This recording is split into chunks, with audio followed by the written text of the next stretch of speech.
सत श्री अकाल जी। तुसीं सारिਆਂ ने कल पंजाब का बजट सुनिया होना तो शायद बहुत लोगों तो आसां भी बधिया होनिया ने भी ये बजट जो है ये काफ़ी ऐलान भी किए गए। तो मैं अज थोड़े रूबरू होया इस जो बजट कल पेश किया गया पंजाब सरकार का वो अपनी राय रखने ते जिहड़े तत्थ ने बहुत तत्थ ऐसे ने जिहड़े आम लोगों के सामने नहीं आते वो जिहड़े सारे तत्थ जिहड़ा मैं अज थोड़े नाल साझे करने वास्ते इत्थे थोड़े रूबरू होया।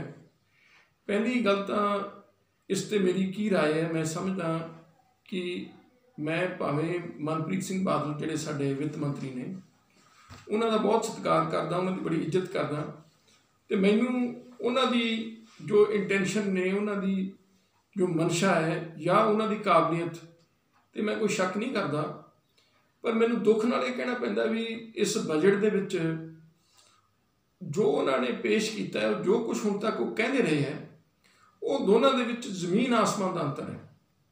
हुण तक उन्होंने पहले बजट तो लैके हुण तक वो कहते रहे हैं भी जो फिजिकल डिसिपलिन है वो मैं पंजाब की आर्थिकता विच खास तौर पर सूबे के फाइनैंसिस ने उन्होंने लिया चाहना तो उन्होंने कुछ टारगेट भी सैट किए सी कि अगले 5 सालों मैं सूबे की आर्थिकता जिहड़ा है पटड़ी ते लियाउण लई आह कदम चकने चाहांगा, उन्हां दा भी मैं वर्णन करूँगा।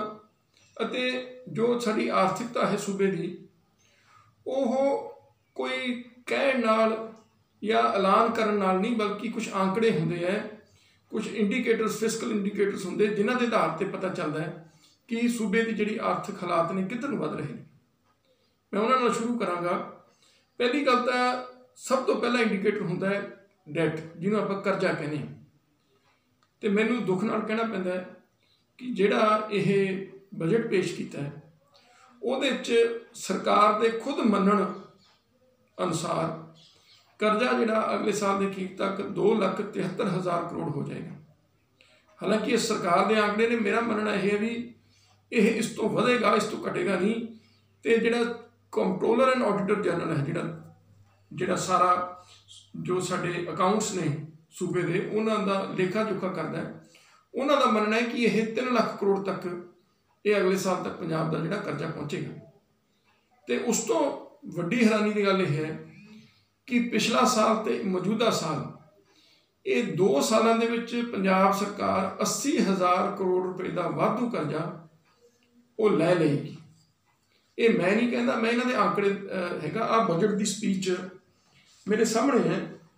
ये बजट के अखीर के विच उन्होंने बजट एट अ ग्लांस जिहड़ा उन्होंने दिता है वो साफ है नंबर 7 पे पब्लिक डेट, जिहदा मतलब होंदा भी जिहड़ा सूबे दे सिर कर्जा है। सो ये सरकार ने खुद मन्निया भी पिछले साल इन्होंने 44,167 करोड़ रुपए का कर्जा लिया तो इस साल 37,336 करोड़ रुपए का कर्जा आ दो जिहड़े मैं लाइन लाई उत्थे ये साफ तुसीं पढ़ सकते हो। ये सरकार की बजट स्पीच है। ये इन्होंने मन्निया कि 80,000 करोड़ रुपए का असीं कर्जा 2 सालों साडी लै लैना असीं ते इस तो भी यह वधेगा। सो तुसीं खुद देखो कि जिहड़ी सरकार 2 सालों 80,000 करोड़ का कर्जा लै रही है वो पंजाब नूं कित्थे लेके जा रही है। दूजा आंकड़ा हुंदा हैगा डेट टू GSDP। कर्जा नूं असीं जोड़ के देखते हैं सूबे के कुल घरेलू उत्पाद के नाल। जिवें जिवें घरेलू उत्पाद वधदा है उवें उवें सूबे की जिहड़ी कर्जा लैण की समर्था है वो भी वधदी है। तो वो इस साल 45% होने का जिहड़ा सानूं शंका है, जिहड़ा पिछले लंबे समय तो घट रहा सी ते पिछले 20 सालों एक बारी भी 45% ते नहीं पहुँचे। जिहड़ा हुण इस साल जिहड़ा है यह 45%, ये खुद इन्हां दी जिहड़ी डॉक्यूमेंट कहंदा है भी जिहड़ा डेट टू GSDP वो 45% हो जाएगा, जिहड़ा उदों भी चिंता की गल है। एक हुंदा हैगा जिहड़ा वित्ती घाटा, वो 2 तरह के वित्ती घाटे होंदे, एक रेवन्यू डेफिसिट, एक हुंदा फिजिकल डेफिसिट। फिजिकल डेफिसिट का मतलब हुंदा भी जिहड़ा कुल कर्जा, तो रेवन्यू डेफिसिट एक ऐसा आंकड़ा है जिहड़ा ये दर्शाउंदा है भी साडी जो पैसा जिहड़ा साडी इनकम है उन्होंने किन्नी वधिया ढंग नाल वरतिया जा रहा है। जे साडा रेवन्यू डेफिसिट घट है जिहड़े सूबे का, उसका मतलब यह है भी वो पैसे की वरतों वधिया ढंग नाल कर रहे हैं तो वध तो वध पैसा कैपिटल एक्सपैंडिचर से, मतलब एसेट्स क्रिएशन दे जिहड़ा पैसा वरते जा रहे हैं। तो इन्हां ने खुद जो साडे वित्त मंत्री ने, इन्होंने अपने पहले बजट सेशन कहा सी कि मेरा टीचा है कि मैं आखिरी बजट जिहड़ा है वो रेवन्यू डेफिसिट यानी कि वित्तीय घाटा मैं 0% करना चाहना, मतलब निल करना चाहनागा। जिहड़ा बड़ा वड्डा टारगेट सी, पर सानू फिर भी सी भी जे उन्होंने एड्डी गल कही है, हो सकता है वो इधर नूं लै जाण, पर मैनूं दुख नाल कहना पैंदा है कि जिहड़े डेफिसिट है वो भी घटन की बजाय पिछले 5 सालों लगातार वध रहा है। ये खुद जिहड़े सूबे के आपदे आंकड़े ने ये दर्शाते हैं कि जिहड़ा डेफिसिट कितना वधे है। आ देखो तुसीं, ये लाल जिहड़ा निशान है ये रेवन्यू डेफिसिट है, उत्ते फिस्कल डेफिसिट है। जे रेवन्यू डेफिसिट की गल करिए तो 2016-17 1.71% सी, जिहड़ा फिर 2017 घटन की बजाय वध के 1.98 हो गया, फिर 2018 फिर घटन की बजाय 2.52 हो गया, होर वध गया। तो 2019-20 ये तकरीबन बराबर की रह गया, 2.49 जिहड़ा फीसदी रह गया। तो 2020-21 वध के 3.42% हो गया। सो लगातार जिहड़ा है ये फिस्कल डेफिसिट तुसीं देख रेवन्यू डेफिसिट पंजाब सरकार का वध रहा है। उसका मतलब की है कि पंजाब सरकार जिहड़ी है जिथे पैसा उन्होंने लाना चाहिए कैपिटल क्रिएशन ते उत्थे पैसा नहीं ला रही, तो पंजाब का पैसा जिहड़ी उसकी वरतों ठीक ढंग नाल नहीं हो रही, तो वध भी जिहड़ा है रेवन्यू डेफिसिट रहा। इस तरह जो फिस्कल डेफिसिट है वो भी तुसीं देखोगे तकरीबन 3 पहला लगातार 3% चल रहा है, हुण इन्हां दा 3.8 4.8 ते 4%। ये लगातार एक कर्जा भी जिहड़ा है जिहड़ी लैण दी इन्हां दी स्पीड है वो मौजूदा सरकार की दिन पर दिन वध रही। सो यह एक पासे कहना कि असीं पंजाब नूं आर्थिक पटड़ी ते लियाउणा चाहुंदे हां, तो दूजे पासे उन्होंने लीहों लाउण दी जो काम हो रहे हैं ये जिन्नी भी असीं निंदा करिए उन्नी घट है। कर्जा तो इन्होंने चलो साढ़े चिर चाढ़ता, इन्होंने आर्थिक हालात भी जिहड़े ने वो माड़े करते, जिहड़ी विकास दर है सूबे की वो भी घट गई। हुण तुसीं विकास दर के जिहड़े आंकड़े ने वो भी मैं तुहानूं ये दिखाना चाहना, लगातार पिछले जिहड़ा है 5 सालों तो 16-17 6.87 तो घट के इन्हों के पहले साल 6.38 हो गई, अगले साल 5.78 हो गई, फिर 3.98 हो गई, तो पिछले साल तो नैगेटिव चली गई। चलो करोना का इफैक्ट आ गया, उन फिर भी असीं कह सकते हैं भी नैगेटिव किसी कारण करके गई है, पर जी पहला जी लगातार 4 साल एक घटी है वह इन्हों को कोई जवाब नहीं। ग्रोथ रेट की है भी सूबा की जिहड़ा किस तेज़ी नाल रफ्तार नाल विकास कर रहा है, विकास दर उस चीज़ नूं जिहड़ा दर्शाउंदी है, जिहदे विच साडा खेतीबाड़ी सैक्टर, जिहदे विच साडा सर्विस सैक्टर, इंडस्ट्री ते होर जिहड़े सारे माइनिंग होर सारिया चीज़ों नूं जे असीं एड अप करते हैं तो सूबे की जिहड़ी विकास दर है वो तय होंदी है। उहदे विच भी लगातार ये गिरावट आई है। तो यह कोई जिहड़े मैं आंकड़े दे रहा है मेरे आंकड़े नहीं है, ये सारे जिहड़े डॉकूमेंट्स ने ये पंजाब सरकार के डॉकूमेंट ने जिहड़े इन्होंने बजट दिते हैं। तो यदा सिर्फ एको ही है कि क्योंकि सूबे कोल साधन नहीं, सूबा साधनों की सही वरतों नहीं कर रहा, जिहदे करके कर्जा लै रहे हैं अते जिहड़े ऐलान जिहड़े कीते ने वो सरकार पूरे नहीं कर सक रही। तो हुण तुसीं एक बड़ी वड्डी है भी सूबे की आमदन ये की करते हैं, ऐलान आपां कहने जी बड़े ऐलान करते, ऐलान किवें करते हैं क्योंकि पैसा तो है नहीं, हुण वो की करते हैं आपदा हर साल आपकी जिहड़ी आमदन है उन्होंने वधा के दिखा देंगे।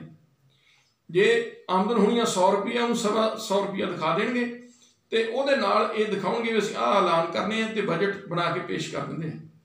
तुसीं हैरान होंगे भी पिछले साल इन्होंने बजट च 88,000 करोड़ रुपये का जिहड़ा है रेवन्यू जिहड़ियां रसीट्स दिखाइयां सी, ते हुईयां कितनियां असल 72,000 करोड़ रुपये।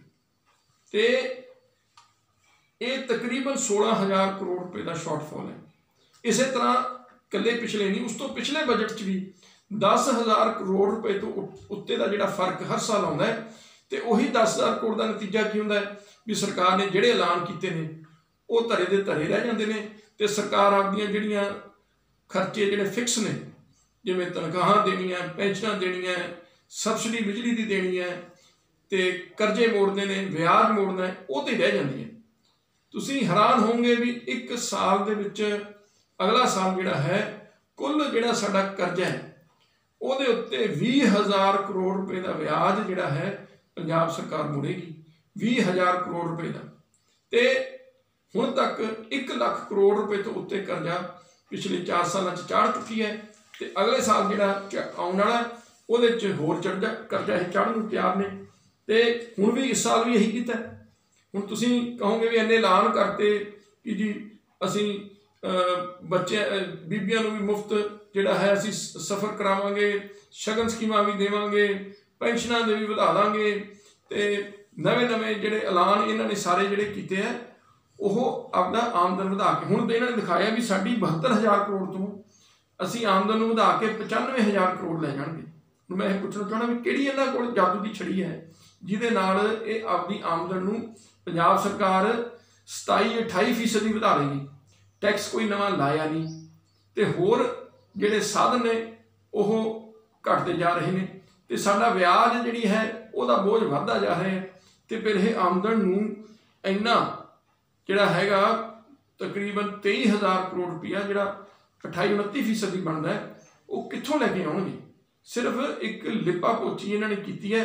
ਇੱਕ ਵਾਰੀ ਲੋਕਾਂ ਨੂੰ ਆਸ ਬਣ ਜੇ ਤੇ ਲੋਕ ਫਿਰ ਸਾਡੇ ਵੱਲ ਪੂਰਾ ਸਾਲ ਝਾਕੀ ਜਾਣ ਤੇ ਅਸੀਂ ਜੇ ਕੁਝ ਕਰਨਾ ਹੋਊਗਾ ਨੇੜੇ 1-2 ਮਹੀਨੇ ਜਾ ਕੇ ਕਰ ਦਈਏ। ਸੋ ਇਹਨਾਂ ਦੀ ਮਨਸ਼ਾ ਰਹੀ ਹੈ। ਤੇ ਮੈਂ ਅੱਜ ਬਜਟ ਤੇ ਬੋਲਿਆ ਵੀ ਹੈ, ਮੈਂ ਸਰਕਾਰ ਨੂੰ ਸੁਝਾਅ ਵੀ ਦਿੱਤੇ ਨੇ। ਖਾਸ ਤੌਰ ਤੇ 2 ਸੈਕਟਰ ਜਿਨ੍ਹਾਂ ਬਾਰੇ ਮੈਂ ਵਿਸ਼ੇਸ਼ ਤੌਰ ਤੇ ਕਿਹਾ ਵੀ ਖੇਤੀਬਾੜੀ ਦੇ ਕਰਜ਼ੇ ਮਾਫ ਕਰਨ ਦਾ ਤੁਹਾਡਾ ਐਲਾਨ ਸੀ ਉਹ ਪੂਰਾ ਕਰੋ। ਘਰ ਘਰ ਨੌਕਰੀ ਦੀ ਤੁਸੀਂ ਗੱਲ ਕੀਤੀ ਸੀ ਉਹ ਪੂਰੀ ਕਰੋ। ਉਹਦਾ ਇਹਦੇ ਵਿੱਚ ਗੱਲ ਹੀ ਕੋਈ ਨਹੀਂ।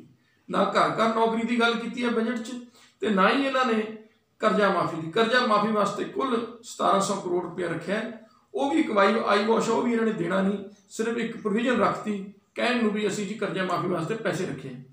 ਤੇ ਇੱਕ ਹੋਰ ਜਿਹੜੀ ਗੱਲ ਹੈ ਵੀ ਮੈਂ ਜਿਹੜਾ ਸੁਝਾਅ ਦਿੱਤਾ ਵੀ ਸਾਡੇ 2 ਫੀਲਡ, ਇੱਕ ਤਾਂ ਉੱਚ ਸਿੱਖਿਆ, ਉਹਦਾ ਬਹੁਤ ਬੁਰਾ ਹਾਲ ਹੈ।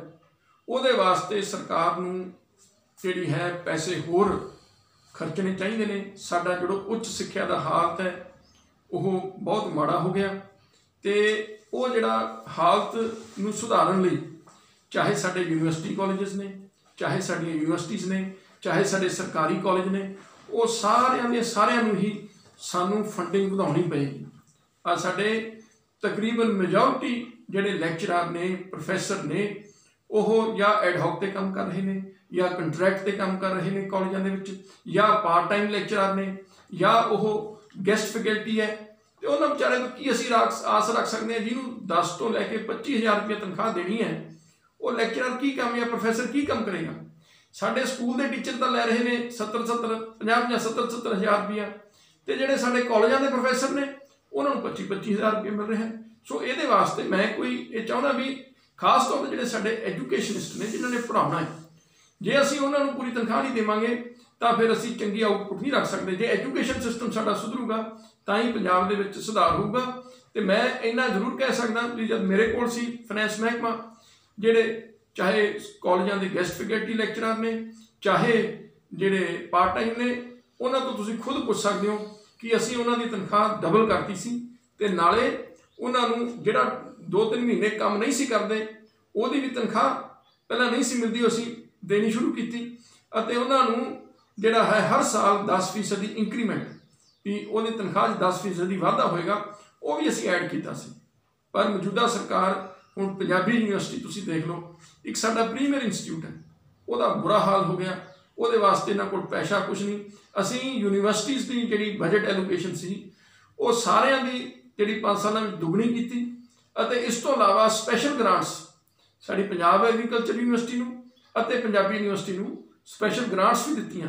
ਤਕਰੀਬਨ 30 करोड़ रुपये की स्पैशल ग्रांट जिहड़ी है असीं 2 वारी पंजाबी यूनिवर्सिटी नूं दित्ती, उन्हां दी एलोकेशन वधाउण तो इलावा ताकि ये जिहड़ियां यूनिवर्सिटीज़ ने ये चल सकन ते पंजाब नूं एक वधिया शिक्षित सूबा बना सकन। इस तरह हैल्थ सर्विसिज दे विच जो जिन्ना पैसा लगना चाहिए वो साडा नहीं है, तो बाकी सूबे के मुकाबले जो साडी घरेलू उत्पाद है वो मुताबिक जो असीं औसत देखिए तो देश के विचों सब तो घੱਟ खर्चा जिहड़ा है साडियां सेहत सेवावां दे विच पंजाब सरकार कर रही है।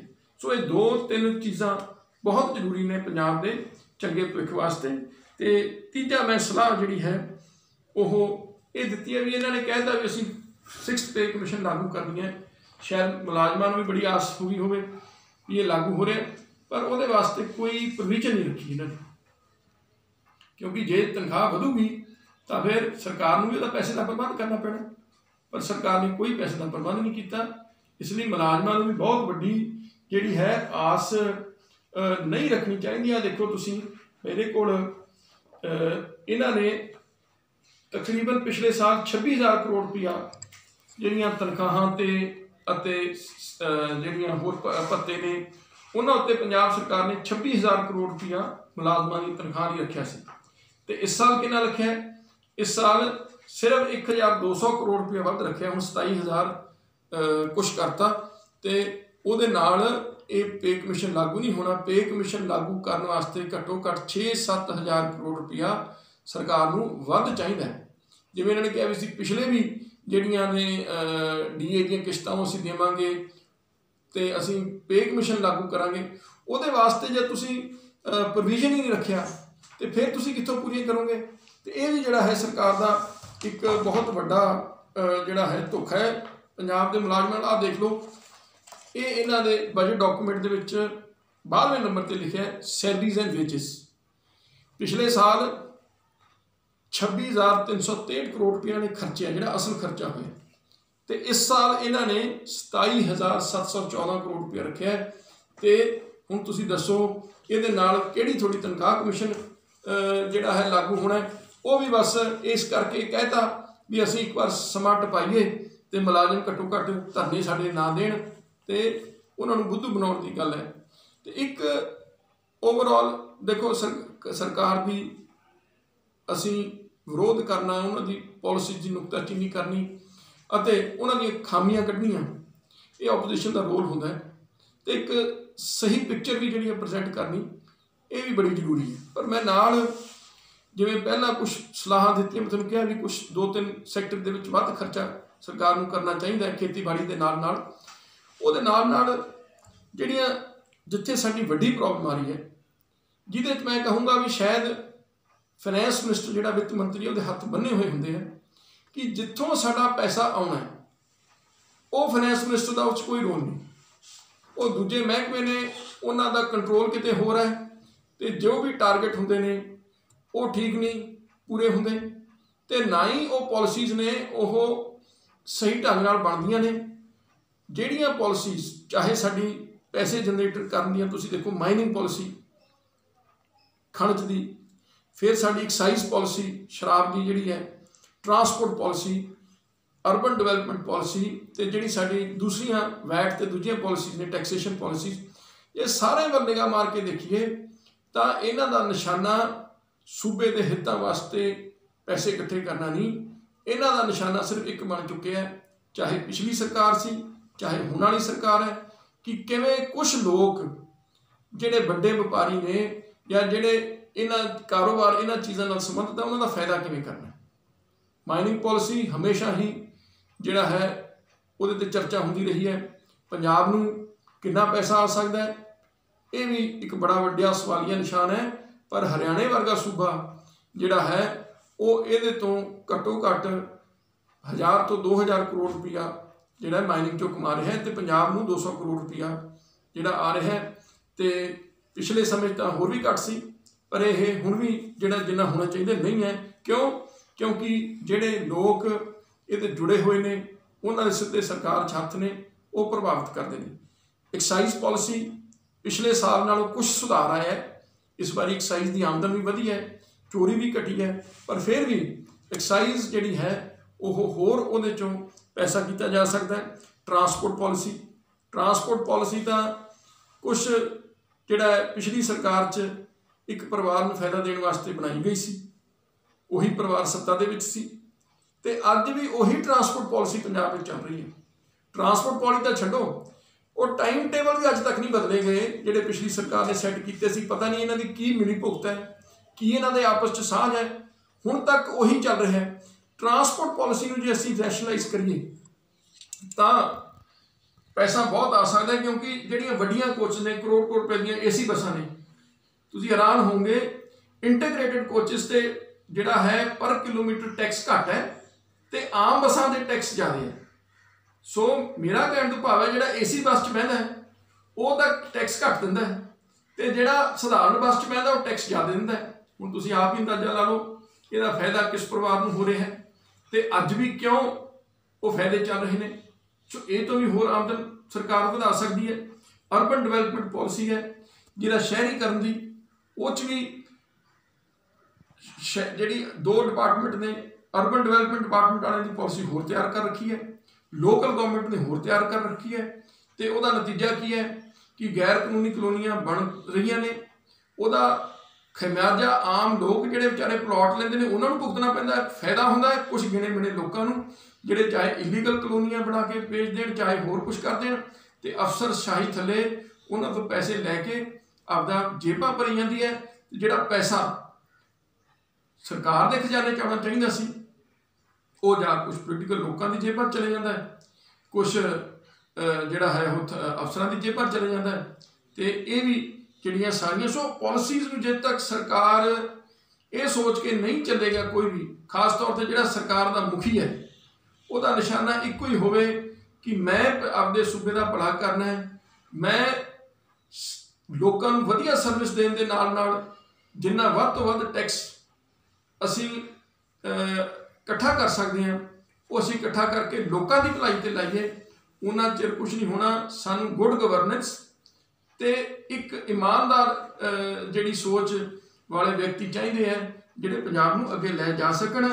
सो यह कुछ ਜਿਹੜੀਆਂ ਮੇਰੀਆਂ ਉਹਨਾਂ ਨੂੰ ਸੁਝਾਅ ਨੇ ਵੀ ਇਹ ਜੇ ਪੰਜਾਬ ਦਾ ਵਾਕਈ ਭਲਾ ਚਾਹੁੰਦੇ ਨੇ ਤਾਂ ਉਹਨਾਂ ਨੂੰ ਦੁਬਾਰੇ ਜਿਹੜੀਆਂ ਇਹ ਪਾਲਿਸੀਜ਼ ਨੇ ਇਹਨਾਂ ਦੇ ਵਿੱਚ ਰੀਲੁੱਕ ਕਰਨਾ ਚਾਹੀਦਾ ਤੇ ਦੇਖਣ ਵੀ ਕਿੱਥੇ ਕਿੱਥੇ ਚੋਰੀ ਹੋ ਰਹੀ ਹੈ, ਕਿੱਥੇ ਕਿੱਥੇ ਅਸੀਂ ਸੁਧਾਰ ਕਰਕੇ ਪੈਸਾ ਪੰਜਾਬ ਦੇ ਖਜ਼ਾਨੇ ਵਿੱਚ ਵੱਧ ਲਿਆ ਸਕਦੇ ਹਾਂ ਤੇ ਫਿਰ ਪੰਜਾਬ ਨੂੰ ਕੋਈ ਬਹੁਤਾ ਕਰਜ਼ੇ ਤੇ ਨਿਰਭਰ ਹੋਣ ਦੀ ਲੋੜ ਨਹੀਂ ਪਏਗੀ ਵੀ ਇੰਨਾ ਕਰਜ਼ਾ ਅਸੀਂ ਲਈਏ।